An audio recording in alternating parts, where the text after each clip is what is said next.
Our top story this lunchtime, the vice foreign ministers of Korea and Japan will meet for talks in Seoul on Wednesday for the first time in 8 months. Yes, but with Korea continuing its demand that Tokyo must first apologize for its wartime crimes, no one is holding much hope of the two neighbors mending their frosty ties. Our Hwang Sung-hee has more.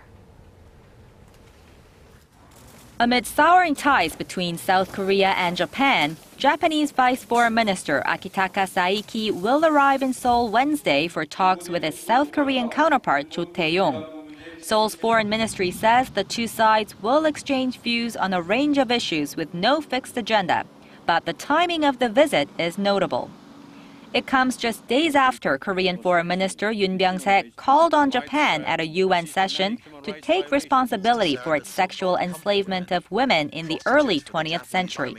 Roughly 200,000 women, mostly Korean, were forced to serve the Japanese military during the Second World War, and many are still waiting for a heartfelt apology from Japan.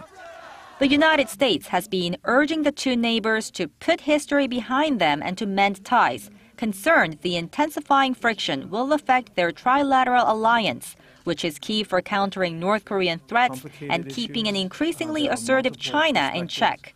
Japanese broadcaster TBS reported Monday the U.S. government expressed strong concern about Tokyo's move to review a landmark statement that acknowledges its forced sexual enslavement of women. The Kono statement, which was issued in 1993, was based on testimony from 16 Korean women. The Japanese government is now questioning the validity of the testimony.